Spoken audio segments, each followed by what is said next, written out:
Good afternoon, class. We will be continuing with our lecture on the law on sales. Our source materials are the same. I've already mentioned them to you. Tonight, we will be discussing Chapter 4, which talks about the obligations of the vendor or the seller. Now, Section 1 covers the general provisions. So, let's begin with the principal obligations of the vendor or seller. So, the first obligation is to transfer ownership of the determinate thing sold, as covered by 1495. So remember, this obligation of the vendor cannot be waived. Also, obligation number 2 is to deliver the thing and to include in the delivery the accessions and accessories, if any, in the condition in which they were upon the perfection of the contract. This is covered by 1537, which we will discuss later on. Anyway, this is not a new concept, accessions and accessories. We already studied them when we studied obligations and contract. Again, this obligation to deliver the thing cannot be waived. Accessions and accessories, pwedeng i-exclude yan by stipulation of the parties. What else? To warrant against eviction and against hidden defects, 1495 and also 1547. So these obligations may be waived by stipulation. Remember, they are natural elements. Pagka natural elements, they are incorporated into contracts of sale, even if not stipulated.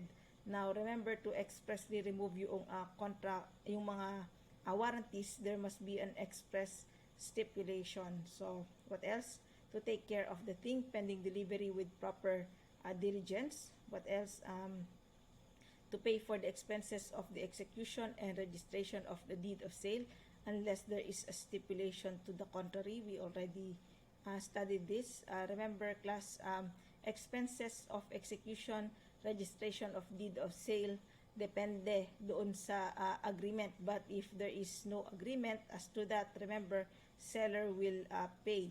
Now, also remember, accord the buyer the right to examine goods in 1584. So, ito yung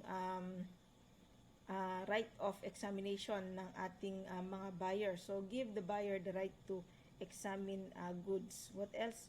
Enter into contract with a carrier on behalf of the buyer as may be reasonable under the circumstances. So, remember also na yung seller must enter into a contract with a carrier or yung nagde-deliver ng goods like LBC, JRS, para sira yung mga parcels ninyo, yung mga ibang carrier na hindi ko lang sasabihin kung ano ang mga pangalan nila, etc. etc. So, anyway, seller has the obligation to enter into that contract with the carrier. For the benefit, remember, of the buyer. What else? Notify the buyer regarding the necessity to insure goods if this is usual to insure yung mga goods. Kumuha ka ng insurance para sa goods na to bago mo siya i-travel or i-deliver sa courier. So, remember also yung obligation to transfer ownership and deliver. So, ownership by the vendor at the time of perfection of the contract is not essential. This is not a new concept. So, ang vendor does not need to be the owner of the thing at the time of perfection. Pero, kailangan at the time ownership is to be transferred, dapat meron na siyang right to transfer ownership. So, at the time of delivery, because delivery transfers ownership. So, dapat bago yung delivery or at least doon sa time ng delivery, meron na siyang right to transfer ownership. Either siya na ang may-ari ng object or he has been authorized by the owner of the object to transfer ownership. What else? Transfer is not also essential to the perfection of the contract because of the consensual nature of a contract of sale. So, if the seller does not deliver at the time stipulated, buyer may ask for rescission of the contract or fulfillment with right to damages in either case. Remember, class, perfected yan pagka nagkaroon pa lamang ng agreement. So, hindi kailangang magkaroon ng delivery. But if the seller does not deliver on time, remember, buyer may ask for rescission or fulfillment with right to damages in either case. So take note also here, class, that the delivery should be at the time stipulated. Ma'am, paano kung nakapag-deliver pero na-late naman, there is failure to deliver on time? So remember, if the time is of the essence of the contract, meaning yan ang motivating factor in entering into the contract. Remember, class, here that if the seller does not deliver on time, he has no right to demand payment, of course, and the buyer may even ask for resolution or rescission of the sale under 1191. So, if naman yung failure of the seller to deliver is not because of his fault, pwedeng fault ng buyer, etc., remember here, class, that delay on the part of the seller is excused. Also, non-delivery, in case the seller fails to deliver and the buyer has no fault, again, buyer may ask for rescission of the contract with right to damages. In 1496, this is the effect of delivery. Ownership of the thing sold shall be transferred to the buyer upon delivery. Now, kinds of delivery, there are actually three. Actual or real delivery in 1497.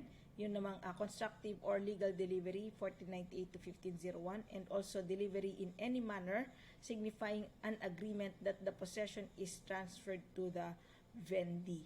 Now, remember, actual delivery, napakadali lang yan. As in, talagang iabot mo sa kanya, ganyan. So, there is actual physical exchange noong object. So, one person to another person, iabot mo sa kanya. So, that is, remember, actual delivery.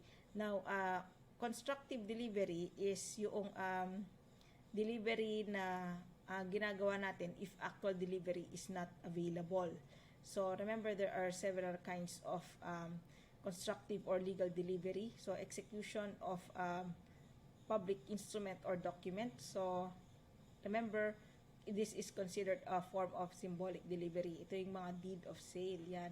Gawa ka ng deed of sale, etc., etc. What else? It can also be symbolical tradition or traditio symbolica. So, parties make use of a token or symbol to represent a thing delivered. Let us say, yung warehouse, syempre hindi mo naman ma-deliver yung warehouse in actuality. Mabubuhat mo ba yun? So, anong gagawin mo? You will deliver the keys to the warehouse. Yun naman sa legal formalities, obviously, probably, lupa, ganyan, madadala mo ba yung lupa para iabot mo, mag-abutan kayo ng lupa, etc. So, impossible. Deed of sale na lang. Now, also, yung tradisyo longa mano naman, delivery by mere consent or agreement.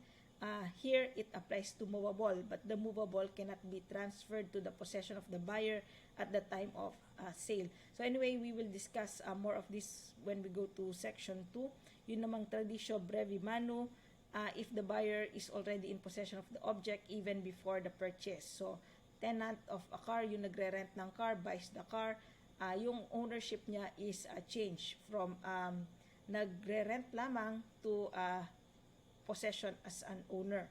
So, wala nang delivery dito kasi nasa kanya na talaga yung object. What else? Traditio constitutum possessorium. This is the opposite of brevi manu. Remember, possession as owner changes into, for example, possession as a lessee. Ikaw yung may-ari ng bahay pero binenta mo na sa iba, pero ikaw pa rin ang naka-occupy doon sa bahay. Not as owner already, but as a lessee, inupahan mo na lang yung sarili mong bahay. Also, take note of quasi-delivery or quasi-tradisyo. So, here, what we are delivering are rights, credit, or incorporeal property. So, kinds of quasi-tradisyo, you execute a public instrument. Ano mga quasi-delivery? Yung mga shares of stock, nahawakan mo ba yan? Siyempre, hindi mo naman mahawakan yan. So, execute a public instrument, again, a deed of sale, to evidence the sale and delivery of the incorporeal right. What else? Placing titles of ownership in the possession of the vendee. You surrender to the vendee the certificate of stock na evidences yung share of stock na binili mo sa kanya. What else? Allowing the vendee to use his rights as new owner with the consent of the vendor. So, here, you will allow the buyer to vote in the meetings of the corporation, etc., etc., with the consent, obviously, of the seller. So, anyway, those are the those are the kinds of constructive delivery we will discuss more later on when we go to section 2 of chapter 4. So that is it for section 1. Thank you, class, and good afternoon.